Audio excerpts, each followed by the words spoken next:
7 दिन बाद भी पश्चिम बंगाल की मुख्यमंत्री, पश्चिम बंगाल का कोई मंत्री, पश्चिम बंगाल के टीएमसी और कांग्रेस का कोई भी सांसद अभी तक हिंसाग्रस्त इलाके में नहीं पहुंचा है। 7 दिन हो गए, 7 दिन। आपकी जिम्मेदारी बनती है उन हिंदुओं को सुरक्षित उनके घर तक पहुंचाना। उस जिम्मेदारी से भाग रही हैं आप, क्योंकि वो हिंदू है ना।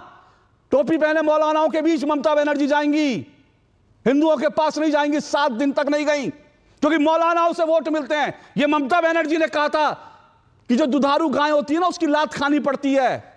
वो वही लात खाने जाती है जहां से वोट मिलते हैं। बंगाल के मुर्शिदाबाद में हुए दंगों और हिंदुओं के पलायन को आज लगभग हफ्ता भर हो चुका है, पर उसके बाद भी बंगाल सरकार वहां के हिंदुओं की सुध लेने को तैयार ही नहीं है। ये लोग इन दंगों के लिए कभी तो बिहार के मासूम लोगों को जिम्मेदार ठहरा रहे हैं, तो कभी अवैध बांग्लादेशी घुसपैठियों को, पर एक बार भी उन लोगों को जिम्मेदार नहीं ठहरा रहे, उन लोगों को कटघरे में खड़ा नहीं कर रहे जिन लोगों ने ये दंगा असल में किया था। और उसी बात को लेकर आज कट्टर राष्ट्रवादी एंकर यानी कि अशोक श्रीवास्तव ने टीएमसी के प्रवक्ता के धागे खोल दिए। बाकी क्या हुआ हमारे आज के इस बहस में, डिबेट में, आप खुद देखिए। 7 दिन बाद भी पश्चिम बंगाल की मुख्यमंत्री, पश्चिम बंगाल का कोई मंत्री, पश्चिम बंगाल के टीएमसी और कांग्रेस का कोई भी सांसद अभी तक हिंसाग्रस्त इलाके में नहीं पहुंचा है। और जो हिंदू रिफ्यूजी कैंप्स में रह रहे हैं उनमें नहीं पहुंचा। 7 दिन हो गए, 7 दिन। 2 सवालों से शुरू करता हूं। 7 दिन बाद दिल्ली से राष्ट्रीय महिला आयोग की टीम पहुंच जाती है, दिल्ली से नैन्सी डब्ल्यू की टीम पहुंच जाती है, जो है राष्ट्रीय मानवाधिकार आयोग की टीम पहुंच जाती है, कोलकाता से राज्यपाल पहुंच जाते हैं। 7 दिन बाद भी हिंदू अपने जो हैं वो खौफ के साए में हैं, शरणार्थी शिविरों में रह रहे हैं, और ममता बनर्जी के पास, उनके किसी मंत्री के पास टाइम नहीं है वहां जाने का। क्यों? नमस्कार आप सभी को। आपने कहा मुर्शिदाबाद, मैं उसी शेर को रीडिफाइन करना चाहूंगी। मुर्शिदाबाद कब होगा षड्यंत्रों से आजाद? देखिए, ये जो 2021 के बाद, 2021 चुनाव के बाद बंगाल को जो जलाने की जो चेष्टा की जा रही है, इसमें देखिए अभी मैं इसको डिनाई नहीं कर रही हूँ कि बंगाल में मुर्शिदाबाद में जो हुआ, उसकी सबसे पहली बात है कि हम सब खेद प्रस्तुत करते हैं। ममता बनर्जी ने भी पीस की अपील की। आप बार बार कह रहे थे इमाम और मुअज्जिन से मिली। हाँ, बिल्कुल मिली। इमाम और मुअज्जिन से मिलने का उनका एक ही मकसद था कि इमाम और मुअज्जिन के द्वारा वो जो आम मुसलमान है, जो ऑब्वियसली उनके धर्म गुरु की बात को ज्यादा मानते हैं, पॉलिटिकल लोगों से ज्यादा मानते हैं, ताकि वो उनके द्वारा अपील करवा सकें कि आप लोग प्रोटेस्ट लगभग ना करें। बंगाल में प्रोटेस्ट जो है वो होने के कारण इतनी सारी समस्याएं हो गई, खासकर मुर्शिदाबाद और जितने भी बॉर्डर के जो क्षेत्र हैं। तो उन्होंने कहा कि आप लोग अमन और शांति बनाए रखिए, आप लोग आम मुसलमानों से अपील कीजिए, आप लोग मतलब जितने भी इमाम और मुअज्जिन हैं, ताकि वो लोग बंगाल में कम से कम शांति बना के रखें। क्योंकि कहीं ना कहीं भाजपा को एक,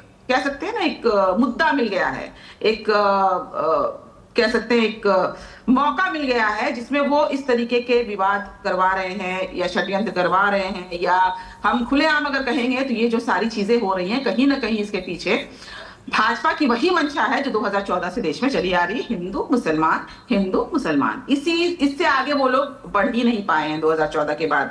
मुर्शिदाबाद एक, मैं बता दूं जनता को, मुर्शिदाबाद एक बॉर्डर क्षेत्रीय है जो बांग्लादेश से सटा हुआ है। देखिए, मैं फिर कह रही हूँ, मैं नहीं डिनाई कर रही हूँ कि राज्य सरकार का कोई रोल नहीं है, होना चाहिए, लेकिन हाँ, चूंकि बंगाल के हर एक डिस्ट्रिक्ट में प्रोटेस्ट हुआ, लेकिन सिर्फ सोचने की बात है कि जो बॉर्डर क्षेत्रीय है वहीं पर ये सारे दंगे क्यों देखे गए। कहीं ना कहीं इसमें क्या चूक हुई है बॉर्डर सिक्योरिटी फोर्स से? क्या इसमें कहीं ना कहीं कोई षड्यंत्र है? ये देखिए, ये रिपोर्ट, ये मैं अपना संदेह जाहिर कर रही हूँ। ये रिपोर्ट अगर आएगी, आईबी डिपार्टमेंट से कुछ हद तक सुनने में ये भी मिला है कि कुछ लोग बांग्लादेश से इन्फिल्ट्रेट हुए हैं, वो लोगों ने आकर दंगा किया। अभी एक मैं सुन रही थी, आपके एक पीड़ित परिवार के लोग भी कह रहे थे कि वो स्थानीय लोग नहीं थे। अभी मैंने सुना स्थानीय लोग नहीं थे, अभी पीड़ित ने कहा। तो इससे समझ में आता है कि वो स्थानीय लोग नहीं थे, तो वो लोग कहां से आए और क्यों आए, इसकी तो जानकारी होनी चाहिए। ये डिपार्टमेंट को पता लगाना चाहिए। सोफिया खान सुनिए, सोफिया खान सुनिए, मैंने आपको ना 2.5 मिनट तक नहीं रोका, मुझे मैंने अच्छा नहीं लगा। रोका, सुनिए अच्छा मैंने, लगा, पहली हाँ बार मैंने आप 2.5 मिनट कुछ नहीं नहीं रोका, इसलिए नहीं रोका मैंने, क्योंकि मैं रोकता, क्योंकि आप मेरे सवाल का आपने एक बार भी जवाब नहीं दिया, आप ट्रैक बदल लिया आपने एकदम, ठीक है। लेकिन मैंने फिर भी आपको नहीं रोका, क्योंकि अगर मैं रोकता तो आप फिर विक्टिम कार्ड निकालती कि भाई बोलने नहीं देते, ठीक है। मैंने इसलिए बिना रोक टोक ढाई, अब मैं आपके झूठ को पकड़ना शुरू करता हूं, आपके एक एक झूठ को पकड़ता हूं। वैसे ममता बनर्जी भी झूठ बोल चुके, आपकी सांसद है सागरिका घोष, उन्होंने भी झूठ बोला, उन्होंने फेक न्यूज फैलाई, कहा कि बिहारी लोग इसमें, यूपी बिहार के आउटसाइडर, ये सागरिका घोष सांसद हैं, टीएमसी के टॉप मोस्ट नेता से लेकर नीचे तक सांसद, और सांसद के नीचे सब लोग जो हैं झूठ फैलाने में लगे, सांसदों के इस तरह की फेक न्यूज फैला रही हैं। ये जो उन्होंने वीडियो शेयर किया पुराना वीडियो था, आज इसका फैक्ट चेक हो गया। ये जो बिहारी कर रहे थे ना, बिहार से आए बिहारी आए, उन्होंने हिंसा करी, टोपी। मेरी बात सुनिए, एक मिनट रुकिए, अभी तो आपको मैंने 2.5 मिनट रोका नहीं, और मैंने जैसी बोलना शुरू किया आपको जो है पीड़ा हो गई, जैसी मैंने सच बोलना शुरू किया। सुनिए तो सही, आपकी सांसद का चेहरा तो देश को, आपकी सांसद का चेहरा तो देश को दिखाने दीजिए। अरे आपकी सांसद का चेहरा तो देश को दिखाने दीजिए। आप बीजेपी करती रही, मैंने आपको रोका ही नहीं, क्योंकि आपको हक है बीजेपी पे आरोप लगाने का, लेकिन आपकी सांसद महोदय का चेहरा हमको भी दिखाने का हक है ना। अगर वो झूठ फैलाएंगी तो फिर उनका झूठ तो हम बेनकाब करेंगे। बिहारी बाहर से आके टोपी पहन के, हिंदू बिहारी, हिंसा। एक मिनट रुकिए, थोड़ा जिगरा चाहिए सच सुनने के लिए। सच कड़वा होता है, मुझे मालूम है, सच पीड़ा देता है। दूसरा सच, आप कह रही हैं बाहरी थे, ये मेरे पास पश्चिम बंगाल की पुलिस की रिपोर्ट है, पुलिस की रिपोर्ट, पश्चिम बंगाल की स्थानीय पुलिस की रिपोर्ट है। वो कह रहे हैं लोकल यूथ थे, उनके पास बम थे, ये पुलिस रिपोर्ट कह रही है। ये कह रही है कि लोकल यूथ थे, निकले, उन्होंने पुलिस पर, उन्होंने गाड़ियां फूंक डाली। देखिए कितना दर्द हुआ आपको, कितना दर्द हुआ। मैंने तो आपको एनएचआरसी की रिपोर्ट दिखाई नहीं, मैंने आपको महिला आयोग की रिपोर्ट दिखाई नहीं, वो तो अभी आएगी।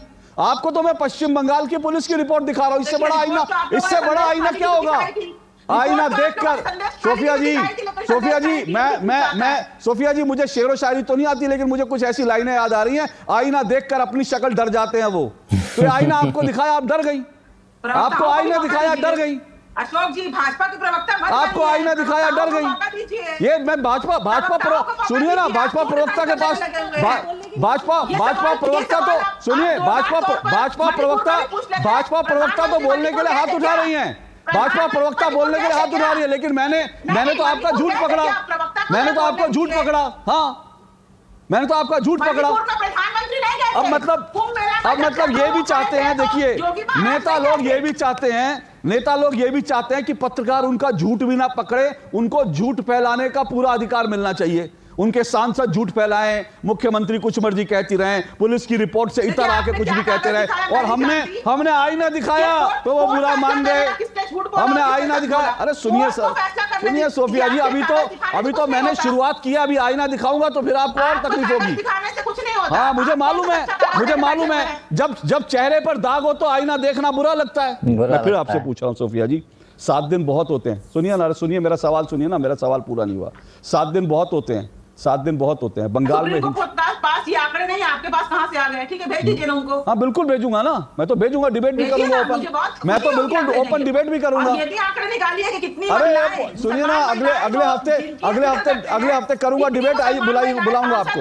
अब जादू जी से पूछिएगा जरूर, मुसलमान महिलाओं के लिए कितनी सांसद और कितनी विधायक है? नहीं, मुझे नहीं पूछना, क्योंकि आपके पास इस सवाल का जवाब नहीं है। आप लोग 7 दिन से हिंदू को उनके घर नहीं पहुंचा पाए, 7 दिन से वो डरे, और इसीलिए बार बार आप इधर उधर जा रही हैं, क्योंकि आपके पास एक मिनट चालू जी, आपके पास जवाब नहीं है। इनकी आवाज बंद करिए आवाज इनकी।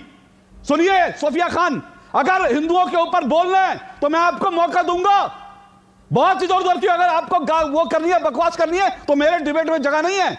आज का मैं शो तय करके आया हूं, मैं मुर्शिदाबाद के हिंदुओं पे बात करूंगा, और आप भाग लिया इधर, कितना मुस्लिम उतने मुस्लिम, इतने मुस्लिम। आपकी जिम्मेदारी बनती है उन हिंदुओं को सुरक्षित उनके घर तक पहुंचाना, उस जिम्मेदारी से भाग रही हैं आप, क्योंकि वो हिंदू है ना। टोपी पहने मौलानाओं के बीच ममता बनर्जी जाएंगी, हिंदुओं के पास नहीं जाएंगी, 7 दिन तक नहीं गई, क्योंकि मौलानाओं से वोट मिलते हैं। ये ममता बनर्जी ने कहा था कि जो दुधारू गाय होती है ना, उसकी लात खानी पड़ती है। वो वही लात खाने जाती है जहां से वोट मिलते हैं। फिर से कह रहा हूं, मेरी आज की डिबेट में सिर्फ उन हिंदुओं की बात होगी जिनको आप लोगों की सरकार ने रिफ्यूजी बना रखा है। इधर उधर की बात नहीं करिए, बिल्कुल नहीं। आप चिल्लाते रहिए, मैं आपकी आवाज नहीं जाने दूंगा, बिल्कुल नहीं जाने दूंगा। आप जा भी सकती हैं इस डिबेट को छोड़ करके अगर आपको इधर उधर की बात करनी है। सीधी बात, नो बकवास की। अगर मुद्दे पे बात करोगे तभी डिबेट में बने रहोगे, वरना म्यूट पे पड़े रहो। मन है तो डिबेट छोड़कर चले जाओ, फर्क नहीं पड़ता। अगर डिबेट में रहना है तो मुद्दे पर बोलना ही होगा, और आदत से मजबूर होकर इन लोगों को डिबेट छोड़कर जाना ही पड़ गया, क्योंकि हिंदुओं के लिए आवाज उठाने, हिंदुओं की बात रखने का इन लोगों में जिगरा ही नहीं है। बाकी आप लोग इस बारे में क्या सोचते हैं कमेंट कर जरूर बताएं। जल्द मिलते हैं किसी नए वीडियो में नए टॉपिक के साथ, तब तक गुड बाय, नमस्कार, जय हिंद।